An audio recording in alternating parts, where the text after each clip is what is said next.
დღეს დიდი კოკო შანელის გარდაცვალების დღეა. ახლა კოკო შანელის შთამომავალი, თაკო ჩორგოვაშვილის შანელი.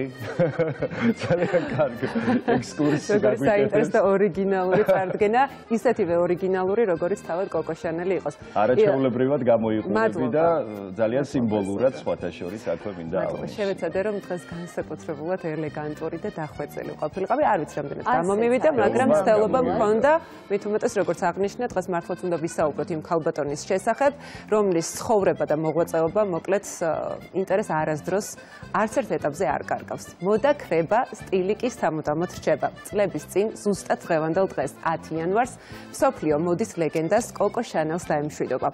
ფრანგი დიზაინერი 87 წლის ასაკში გულის შეტევით გარდაიცვალა. მისი ბოლო სიტყვები კი ასე ჟღერდა: შეხედეთ, რადგან ასე გამოიყურება მომენტი, როდესაც ხვდები.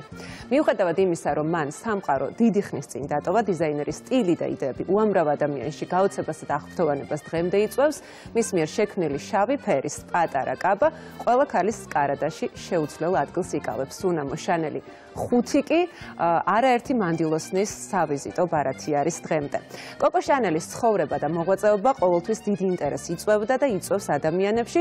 დღეს ჩვენ მოდის ლეგენდას კიდევ ერთხელ გავიხსენებთ და მაყურებელს მასზე უცნობი ფაქტების შესახებ მოვუყვებით და შევახსენებთ. ცოტამ თუ იცის, რომ სანამ ცნობილი დიზაინერი გახდებოდა გაბრიელ ბონეურ, იგივე კოკო შანელი კაბარეში მუშაობდა და ცხოვრებისთვის სამყოფ თანხას შოუებში მონაწილეობით გამოიმუშავებდა. ერთ-ერთი ვერსიის თანახმად გაბრიელ შანელს ზედმეტ სახელად კოკო სწორედ კაბარეში მუშაობის პერიოდში შეარქვეს და გავრცელებული ცნობების მიხედვით ფრანგი დიზაინერი შოუებში ხშირად ასრულებდა ორ სიმღერას, რომელთა სახელწოდებებიც შემდეგნაირად ჟღერს: კოკო რიკო და ვის უნახავს კოკო. ამიტომ გარშემომყოფებმა მას სწორედ აი ამ პერიოდში კოკო შეარქვეს. ის ბავშვთა სახლში გაიზარდა, 12 წლის იყო, როდესაც დედა გარდაეცვალა, მამამ მისი ორი ძმა ფერმაში სამუშაოდ გაგზავნა, კოკო კი სამ დასთან ერთად მონასტერში მიატოვა და სწორედ აი მონასტერში ყოფნის დროს სწავლობს კოკო კერვას და თავიდან ალბათ კარგად გახსოვთ, რომ მან ქუდების კერვით დაიწყო თავისი კარიერა. ალბათ არაერთხელ შეგიმჩნევიათ, რომ შანელის სამკაულებში განსაკუთრებით ლომის ფიგურა ჭარბობს.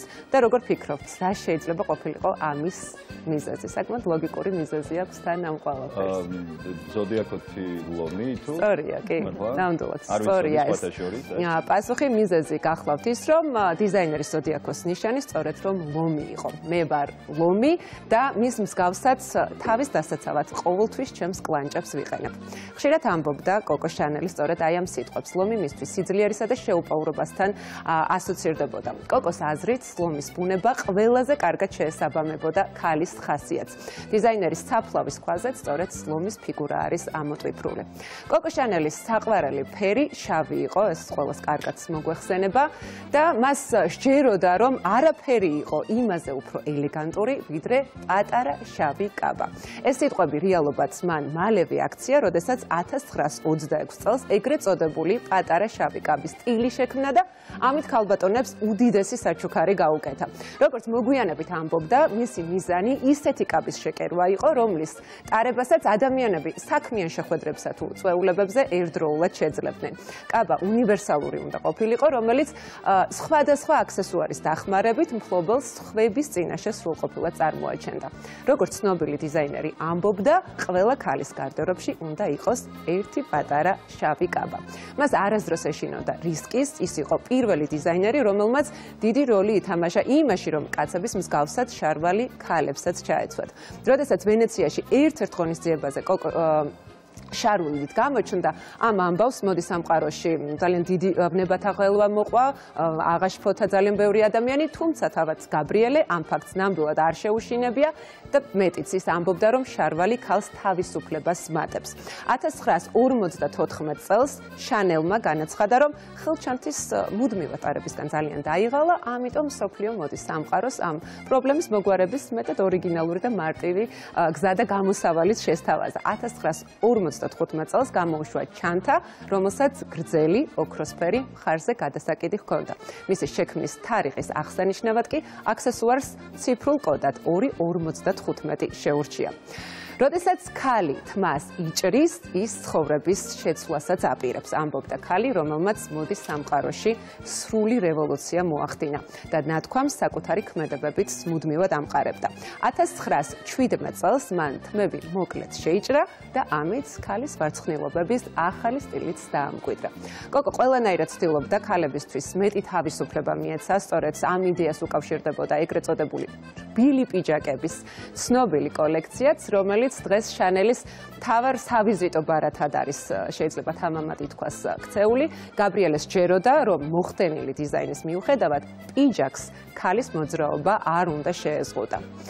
ქალს, რომელიც არ იყენებს სუნამოს, მომავალი არ აქვს. ამ სიტყვებს ხორცი მალევე შეასხა, როდესაც სამყაროს პირველი დიზაინერული სუნამო შანელი ნომერი 5 წარუდგინა. მის შესაქმნელად ის პარფიუმის ექსპერტს ერნესტ ბეაუქს შეხვდა. კოკოს სურდა, რომ სუნამოს ქონოდა ზუსტად ისეთი სურნელი, რომელიც მის სტილსა და პიროვნებას ერთ-ერთში გამოხატავდა და ასახავდა. სასურველი შედეგის მისაღწევად ერნესტმა ერთმანეთს 80 განსხვავებული ინგრედიენტი შეურია და პარფიუმერიის ისტორიაში ყველაზე აბსტრაქტული, ამოუცნობი და ნოვატორული არომატი შექმნა. ალბათ არაერთხელ გაგჩენიათ კითხვა, რატომ მაინც და მაინც ნომერი 5? კიდევ ერთი აქტუალური კითხვა, რომელიც კოკო შანელს და მის შემოქმედებას უკავშირდება. რატომ ნომერი 5?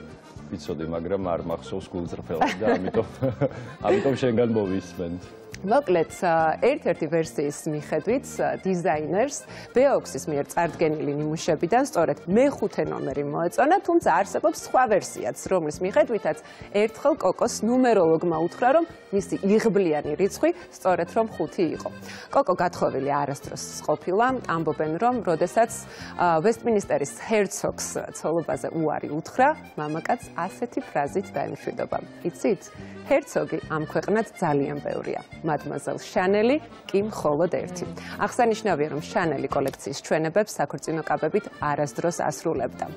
ის დიდ ყურადღებას უთმობდა ასევე სიმბოლოებს და მილიონ ყვავილს შორის არჩევანი სწორედ სკამელიაზე შეაჩერა და ბრენდის განუყოფელ ნაწილადაც აქცია. დიზაინერს განსაკუთრებით მოსწონდა ფაქტი, რომ კამელიას ზამთრის ვარდს ეძახდნენ და ის ყველაზე დაბალი ტემპერატურის დროსაც კი არასდროს კარგავდა ფოთლებს. მას არ ეშინოდა სირთულეების, არ ეშინოდა ზამთრის სუსხის და კამელია ყოველთვის თავაწეული დგასო ამბობდა. ასეთი იყო შანელის ხასიათიც, შეუპოვარი, რომელსაც სირთულეები ვერასდროს ვერაფერს აკლებდა და რომლის მიმართაც, მოკლედ, ნებათაღელვა, ინტერესი, სიყვარული არასდროს არ ცხრება. ძალიან დიდი მადლობა, თაკო.